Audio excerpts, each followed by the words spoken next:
Hey everyone, it's Shelby with you today. I am going to show you 3 ways to help you keep your sanity when you're working with the intricate cutting dies that we love so much. I'm going to use a memory box die though. This problem that we run into as crafters is commonplace amongst all the manufacturers. So I'm going to use a consistent sandwich. I've got my magnetic plate, a metal shim, and I pulled out 2 brand spanking new cutting plates for y'all because you're so special. Plus I didn't want it to be a cutting plate issue. So I know that this die is what I call tired, and that means that the paper is going to stick unbelievably in that die, and it comes to a point where you almost don't want to use it anymore. So here I'm showing you how awesome a magnetic plate is. If you're not able to have that kind of result with your magnetic plate, what's happening is the bottom plate is too warped to hold the die in place. So switch out your bottom plate so that it's flat and you'll have better success. So I'm going to run this through the die cutting machine, and I know ahead of time because I've already used this die about 20 times and it's really tired.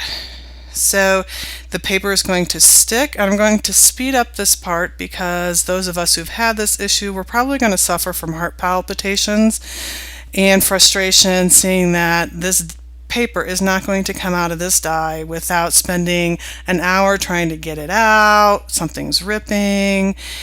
You know, we shouldn't have to have this much frustration with our cutting dies when they have been used a lot.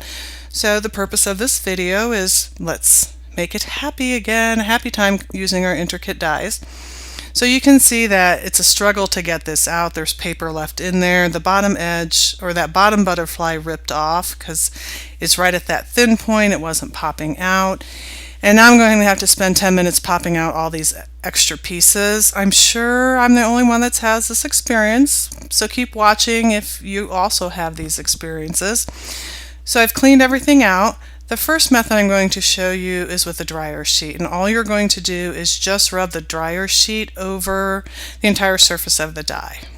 Not that I'm a chemical engineer, I don't claim to be, but I think it's the substance or the fabric softener within the sheet that has that oily texture to it that's going to kind of coat the metal to allow the paper to not stick to the metal. I think somebody would become really rich if they come up with a way to make this a permanent solution with these dies, but it's not going to be me. I just am the idea person. So I'm going to use the same paper,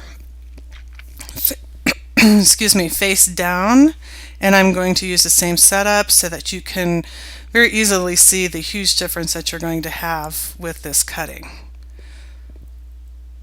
So voila, same die. All I did was run it with a dryer sheet and everything popped out beautifully. So all I have to do is, because it is intricate, is just wiggle a little bit. You know, you can't be too aggressive. You can't be a bull in a china shop with these intricate dies. I would say with what I discovered with the dryer sheet is I got probably 5 or 6 really good cuts without having to work too hard. After about the 6th cut, yeah, I was having to work, and it kind of completely went away by the 8th cut with the 1 pass on the dryer sheet. So the second method is using simple wax paper, and I've put the wax paper between the paper and the die so that the wax on the paper is allowing a coating against the die so the paper will release. What will happen when you use wax paper is the actual die cut piece will have a thin layer of wax paper on it, but it's very easily removed. You can see that it's still a little bit in the die, so I'm going to just tap it and peel. And you'll see when it comes out it's got that white stuff on it, and that's really just the wax paper. And you just peel it off and you're good to go. You can see a little bit more of the paper stuck in the actual die on this technique versus the dryer sheet. And my goal today is not to tell you which one to do, but to show you 3 ways to make your life a little bit easier.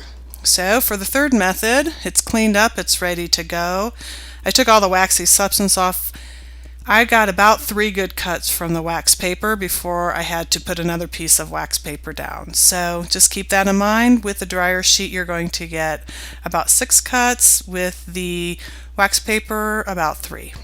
So what I'm using this is one-sided foam, and it's from Cherry Lynn. and one side is sticky, one side is foam. So what I've done is I've cut out the die cut to kind of match up to make sure that the entire die surface will be covered with this foam stuff. So that's the paper that's going to peel off. Don't throw that away, you're going to need it. I'm going to place the die face down onto the sticky side of the foam sheet. And since you didn't throw away that piece of paper that you peeled off, you're going to want that to cover back up so when you run it through the die cutting machine, you don't have a foam sticking to your plate. So just make sure you cover it back up. And I'm going to run it through the die cutting machine. Excuse me. So as soon as I get this camera sorted and zoom back out, I'll show you the setup is exactly the same. I don't have to add any more shims. I don't have to do anything differently. I'm going to run it through the big shot. And what's happening is the pressure of the plates within the die cutting machine is going to squeeze that foam and that sticky foam into the surface of the die. So there, you just peel it off, and what you're going to do next is you're just going to separate the excess foam from the die surface itself. You can find this at Cherry Lynn, and Kathy at Simple Pleasures also carries it. So you just gently pull it off. I tend to like this method better because of the many classes that I do. Who wants to be the 8th person after you've rubbed it with the dryer sheet and now your paper's stuck? So because I do so many classes, and I like this solution, which is a little bit longer term, and I'm not trying to remember, oh, is this the one that's tired or if this is not. So you'll see that nothing sticks within the die itself because of the foam coating. There's going to be more paper in the die cut itself, but everything has been cut. This method doesn't affect the cutting ability of the die. So everything will cut the same. You might have to just a little bit more poking out of the die itself. Now the question I get asked often with this particular technique is it removable? Yes. And after about 50 or 60 of these cuts, you're going to have to replace the foam. So I just take one of my picking tools to lift up the foam, and it will peel back, sometimes easily, sometimes not so easily. This foam's been in this particular die for about 1.5 years, and even though you can't see it on the film or on the video today, there is no sticky substance left over that you have to clean. So hopefully today I've shown you 3 wonderful ways to help you keep your sanity and fall in love again with your intricate dies. If you have any questions, just let me know, and thanks for visiting today.